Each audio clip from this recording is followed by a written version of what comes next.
دعا کے آثار کیا ہیں؟ جب ہم دعا کرتے ہیں تو کیا آثار رونما ہوتے ہیں ہماری زندگی پہ؟ دعا کو جو ہے وہ انسان کی روح کا جو ہے ایک مستقل، جسے کہتے ہیں نا غذا، وہ کہا گیا ہے. جیسا کہ انسان کے جسم کو غذا کی ضرورت ہے، اسی طرح ہماری روح کو بھی غذا کی ضرورت ہے، اور درست غذا کی ضرورت ہے. اور ہمارے روح کی جو صحیح جو غذا ہے دعا ہے. جیسا کہ امیر المومنین علیہ السلام فرماتے ہیں ما لی اری الناس اذا قرب الیہم الطعام لیلا تکلف ونارت المصابیح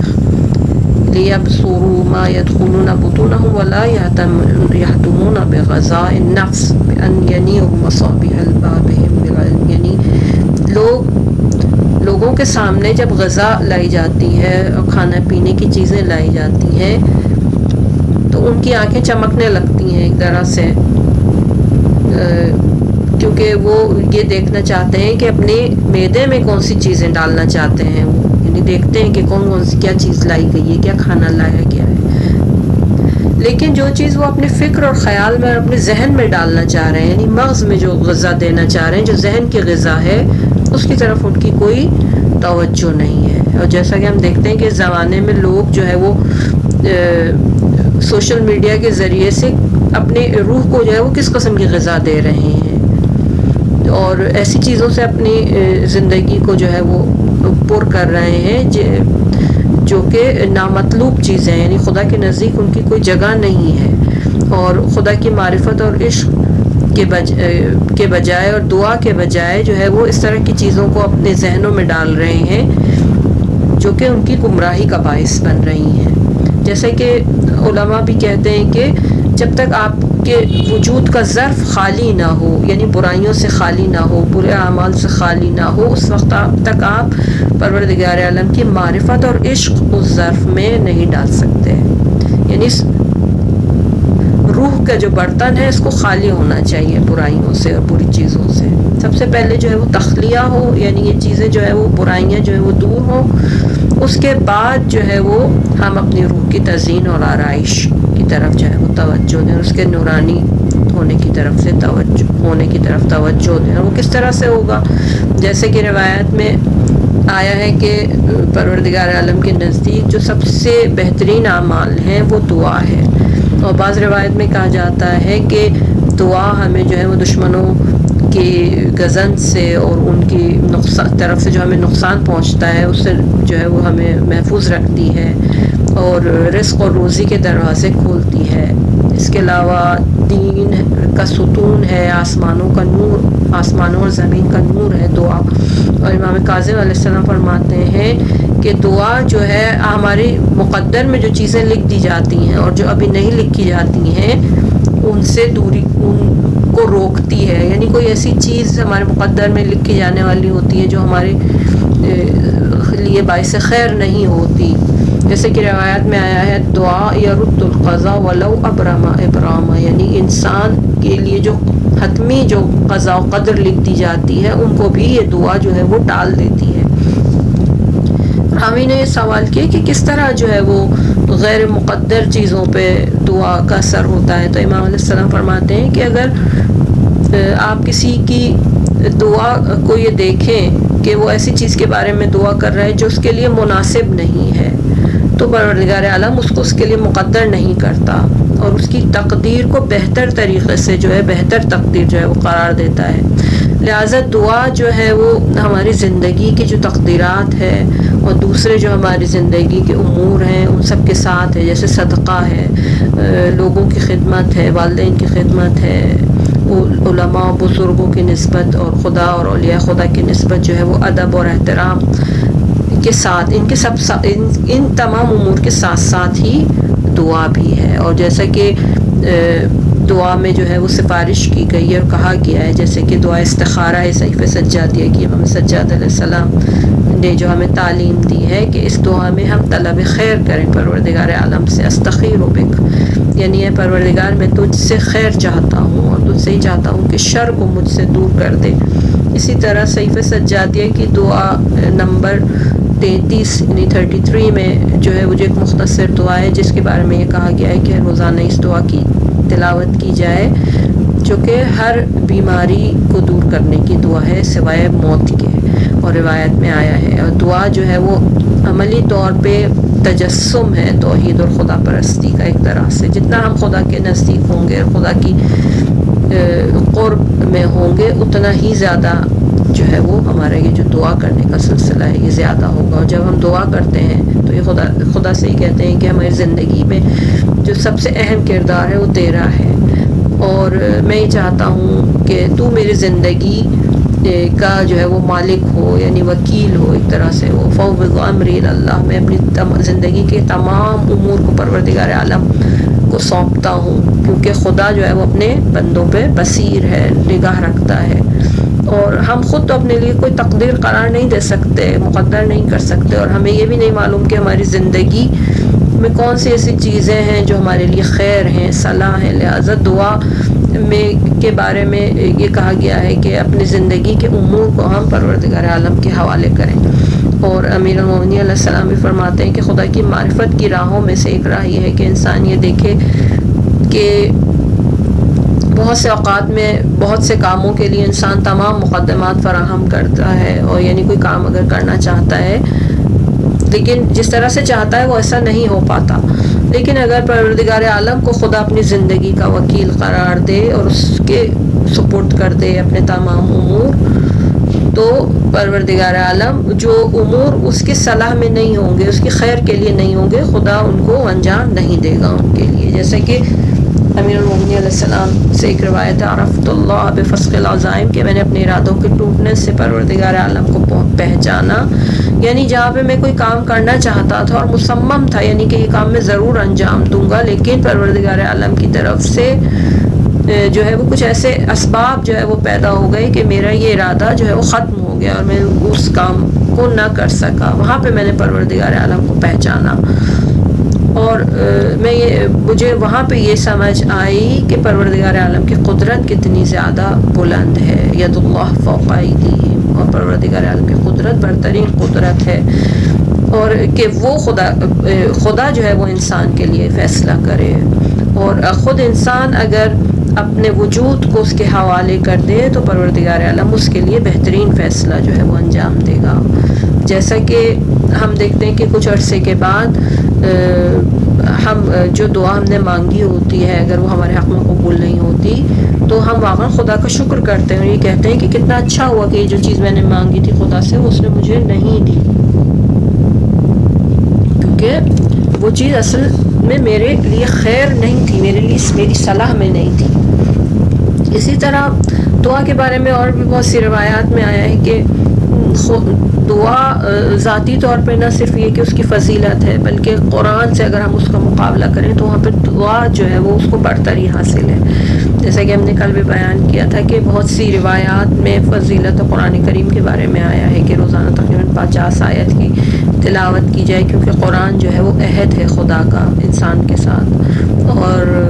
خدا کی گفتگو ہے انسان کے ساتھ ایک طرح سے، یعنی خدا نے اپنے بندے سے گفتگو کیا قرآن مجید میں. لیکن اسی طرح مناجات پروردگار عالم سے دعا کرنا جو ہے وہ قرآن پہ اس کو برتری حاصل ہے. یعنی تلاوت قرآن کرنا جو ہے وہ کفایت نہیں کرتا کہ اگر ہم تلاوت قرآن کرتے ہیں تو ہم دعا نہ کریں، یعنی ہم دعا کو بالکل چھوڑ دیں، اس طرح سے صحیح نہیں ہے.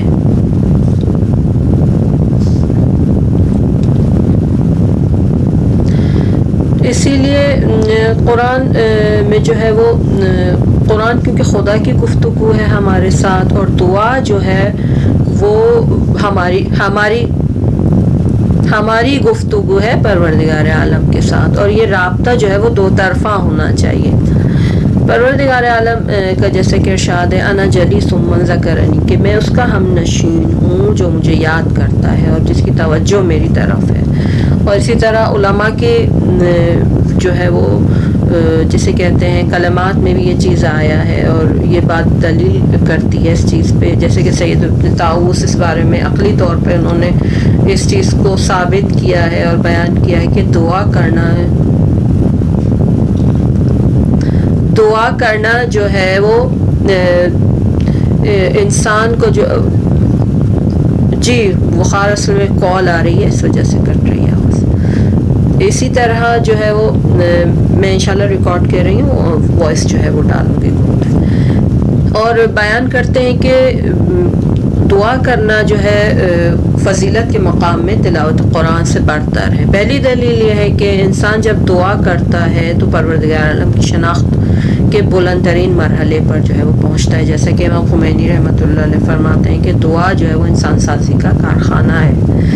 اور اس کی دوسری دلیل یہ ہے کہ رسول خدا کی جو شناخت ہوتی ہے وہ بھی اسی طریقے سے حاصل ہوتی ہے ہمیں دعا کے ذریعے سے۔ اور تیسری یہ کہ دعا میں ہم اپنی زندگی کے امور جو کام ہیں وہ پروردگار عالم کے حوالے کر دیتے ہیں اور اس کو اپنی زندگی کا وکیل بناتے ہیں ایک طرح سے۔ تیسری چیز ادب جو ہے وہ نیاز مندی کا جو ہے وہ دعا میں ہے، وہ تلاوت قرآن میں یہ نہیں ہے۔ جب ہم تلاوت قرآن کرتے ہیں تو ہمیں لذت حاصل ہوتی ہے، لیکن دعا میں ہم اپنی جو آرزویں ہوتی ہیں، جو ہماری جن چیزوں کی ہمیں ضرورت ہوتی ہے، ہم اپنی ضروریات جو ہے وہ پروردگار عالم کو بتاتے ہیں۔ پانچویں چیز یہ کہ دعا جو ہے وہ پروردگار عالم کے ساتھ رابطے کا ذریعہ ہے، اس کے تعلق کا ذریعہ ہے، ہم تعلق پیدا کرتے ہیں دعا کے ذریعے سے اور اس پہ ہم اعتماد کا اظہار کرتے ہیں، اور یہ جو ہے وہ افضل چیز ہے۔ چھٹی چیز یہ کہ دعا جو ہے وہ توصیف پروردگار پہ مشتمل ہوتی ہے۔ سب سے پہلے ہم خدا کی حمد و ثنا کرتے ہیں۔ ہم ائمہ کی دعا میں بھی دیکھتے ہیں کہ جب ان کی دعائیں جو وارد ہوئی ہیں ان میں سب سے پہلے پروردگار عالم کی حمد و ثنا سے وہ چیز شروع ہوتی ہے، اور پروردگار عالم کی نسبت جو ہماری جسے کہتے ہیں احساسات ہیں، ہم ان کا اظہار کرتے ہیں۔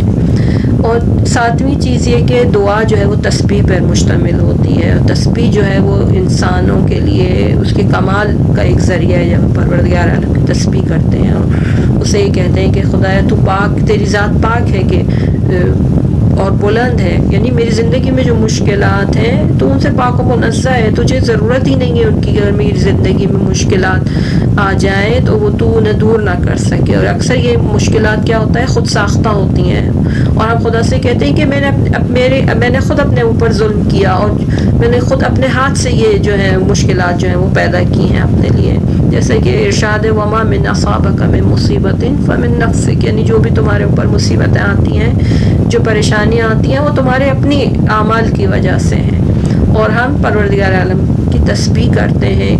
کہ تو اس سے بلندتر ہے کہ جو ہے وہ میرے لیے کوئی جو ہے وہ مجھے بدی پہنچائے، میرے لیے کوئی برائی سوچے۔ اور اسی لیے ذکر یونسیہ کی جو ہے وہ علماء کی طرف سے سفارش کی گئی ہے، جیسے آیت اللہ مصباح فرماتے ہیں کہ انبیاء الہی جو ہیں ان کی بہت ساری دعائیں اور اذکار جو ہے ہمیں ملتے ہیں جو کہ پروردگار عالم سے ان کا رابطہ ہے، اور وہ دعا کرتے تھے۔ قرآن مجید میں بھی انبیاء کی دعائیں موجود ہیں، لیکن کیوں سفارش کی گئی ہے، ہمیں کیوں کہا گیا ہے کہ نماز مغرب اور عشاء کے درمیان نماز غفیلہ پڑھیں اور اس میں ہم ذکر یونسیہ پڑھتے ہیں، لا الہ الا انت سبحانک انی کنت من الظالمین۔ اور جب ہم علماء کے پاس جاتے ہیں تو ان کی سب سے پہلی ہمیں جو سفارش ہوتی ہے یا جو نصیحت ہوتی ہے وہ یہ ہوتی ہے کہ آپ ذکر یونسیہ کو زیادہ سے زیادہ پڑھیں، جس میں ہم یہ کہتے ہیں کہ پروردگار عالم تیرے علاوہ کوئی معبود نہیں ہے، تو پاک اور منزہ ہے، اور میں ہوں جس نے اپنے ساتھ جو ہے وہ ظلم کیا۔ یہاں پہ جو ہے وہ دو نقطے جو ہیں وہ اس ذکر میں آتے ہیں۔ سب سے پہلے جو چیز ہم پروردگار عالم سے کہتے ہیں وہ یہ ہے کہ ہر چیز جو ہے وہ تیرے قبضہ قدرت میں ہے اور میں تیرے سامنے ہیچ ہوں، یعنی میری کوئی حیثیت ہی نہیں ہے۔ دوسری چیز یہ کہ انسان جو ہے اس کو لوگوں سے بہت جلد نا امید نہیں ہونا چاہیے، اور اسے یہ چیز یاد رکھنی چاہیے کہ انسانوں کی فطرت جو ہے وہ پاک اور پاکیزہ، اور اگر یہ پاک اور پاکیزہ فطرت کو پروردگار عالم کے ذکر سے اگر اس کو اور مزید پاک کریں تو وہ خدا کی طرف پلٹ سکتے ہیں۔ لہٰذا پروردگار عالم جو ہے وہ اپنے پیغمبروں پہ بھی سختی کرتا تھا ایک طرح سے، اور ان سے یہ کہتا تھا کہ اپنی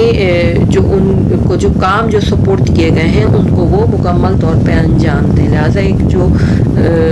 قیمتی جو ذکر ہے ہمارے پاس وہ یہی ذکر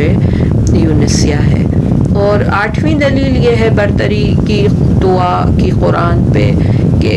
جو حالت دعا میں تضرع کی، خضوع کی اور ناچاری کی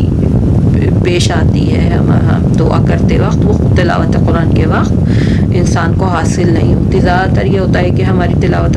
قرآن عموماً غفلت کے ساتھ ہوتی ہے، ہم سمجھ ہی نہیں رہے ہوتے کہ ہم پڑھ کیا رہے ہیں۔ لہٰذا اور اگر یہ تلاوت بھی توجہ کے ساتھ ہو اور تضرع کے ساتھ ہو تو یہ بھی خدا کے قرب کا ایک رستہ ہے،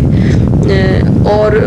پروردگار عالم کی طرف جو ہے وہ توجہ جو اگر اس کا اہتمام کیا جائے خاص طور پہ دعا میں، جیسے کہ اس نے خود نے ارشاد فرمایا انی جلیس من ذکرنی، کہ میں ہم نشین ہوں اس کا جو میرا ذکر کرتا ہے، جو مجھے یاد کرتا ہے، میں اس کے ساتھ ہی ہوں۔ اور علماء نے بھی یہی سفارش کی ہے، یہی نصیحت کی ہے دعا کرنے کے لیے، اور کہا ہے کہ پروردگار عالم ایک لمحے کے لیے بھی اپنے گھر کا دروازہ اپنے بندوں پہ بند نہیں کرتا، جیسا کہ راتوں کو تمام لوگوں کے دروازے بند ہو جاتے ہیں سوائے خدا کے گھر کے، یعنی آپ خدا کو جب پکارنا چاہیں، جس وقت پکارنا چاہیں، رات کے اندھیرے میں بھی پکارنا چاہیں، جب سب انسان سو جاتے ہیں، سب کے دروازے بند ہو جاتے ہیں، اور جس وقت ہم چاہیں ارادہ کریں ہم اس وقت پروردگار عالم سے گفتگو کر سکتے ہیں۔ پروردگار عالم حاضر ہے، جیسے کہ شب جمعہ کے اعمال میں ایک حدیث قدسی میں بیان ہوئی ہے کہ کہاں ہے میرا بندہ جو اس شب میں مجھے پکارے، کہاں ہے میرا بندہ جو مجھ سے طلب کرے، اور اگر کوئی مجھے پکارے اور مجھ سے طلب کرے میں اس کی دعا کو، اس کی پکار کو قبول کروں گا۔ اور جناب زہرا سلام اللہ علیہ کی جو دعائیں ہیں ان کی جو خصوصیات ہیں وہ یہی ہیں کہ آپ جو ہیں وہ بہت زیادہ اہل ذکر، دعا اور عبادت تھیں، یعنی بہت زیادہ ذکر کرتی تھیں، ذکر خدا کرتی تھیں، دعا بہت زیادہ کرتی تھیں اور عبادت کرتی تھیں، جیسے کہ ہم نے اس سے پہلے والے سیشن میں بھی بتایا آپ کو کہ آپ کی دعائیں زیادہ تر دوسرے افراد کے بارے میں ہوتی تھیں، اپنے لیے بہت کم دعا فرماتی تھیں، اور کبھی بھی نماز اور عبادت اور دعا سے آپ تھکتی نہیں تھیں، اور اس طرح کے ملائک جو ہے وہ تعجب کرتے تھے، کیونکہ محراب میں آپ آسمان والوں کے لیے آپ کی جو محراب عبادت ہے نور اس کا ایسے چمکتا تھا جیسے زمین والوں کے لیے ستارے چمکتے ہیں۔ اور ایک وجہ یہ کہ جس کی وجہ سے آپ کو زہرا آپ کا نام ہے وہ اسی وجہ سے ہے کہ اہل آسمان کے لیے جو نور آپ کی محراب سے جو ساطع ہوتا تھا اور ظاہر ہوتا تھا، روایات میں آیا ہے کہ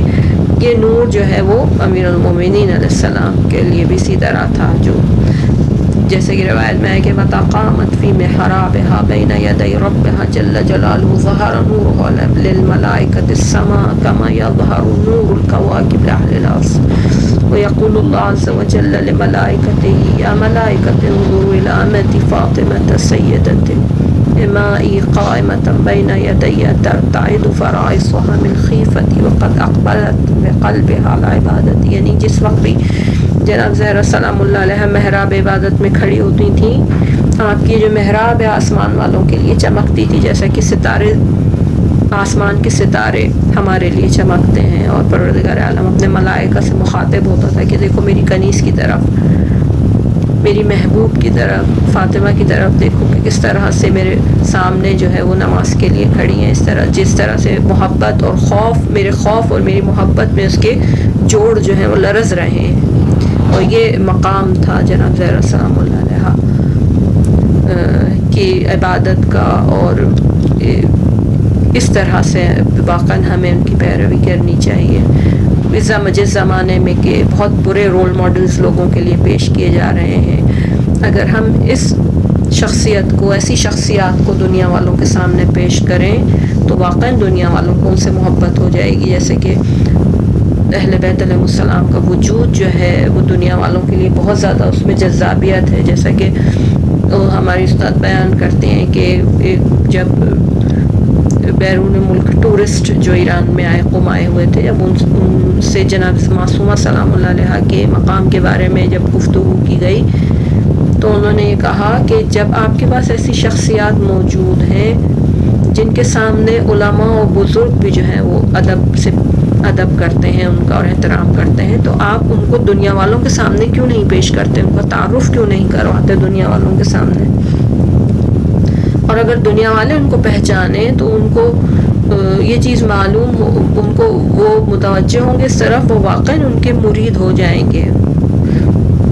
اور جیسا کہ ہم دیکھتے ہیں کہ جو تبلیغات کی جاتی ہیں، جو پروپیگنڈے کی جاتے ہیں مسلمانوں کے لیے اور خواتین، خاص طور پہ مسلمان خواتین کے لیے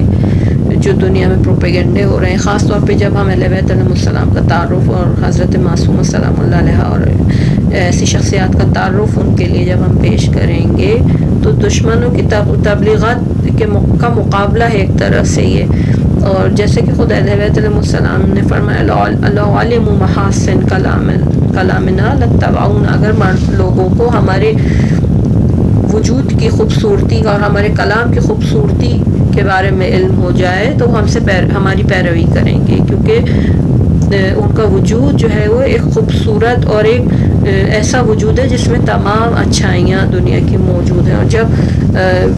ان حضرات کے بارے میں ہم غیر مسلمان افراد سے جو ہے وہ بات چیت کرتے ہیں تو ان کو تعجب ہوتا ہے، خاص طور پہ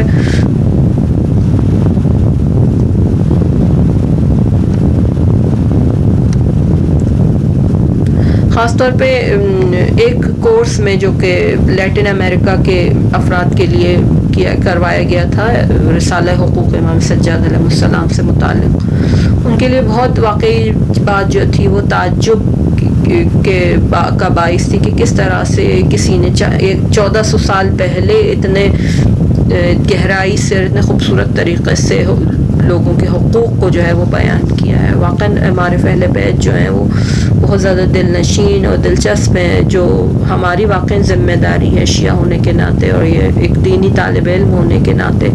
کہ ان معارف کو ہم مختلف زبانوں میں لوگوں تک پہنچائیں. اور اس روایت کا ہمیں مصداق ہونا چاہیے کہ ینتشر العلم منہ الی سائر البلاد، یعنی جو طالب علم ہیں دین کے، یہ دین جو ہے وہ تمام دنیا میں ان کے ذریعے سے پھیلے گا، اور کوئی گھر ایسا نہیں ہوگا مٹی کا بنا ہوا اور پتھر کا بنا ہوا اس زمین میں مگر وہاں پہ اسلام کا نور جو ہے وہ داخل ہو جائے گا. یہاں تک کہ گھروں میں بیٹھی ہوئی جو خواتین ہیں وہ بھی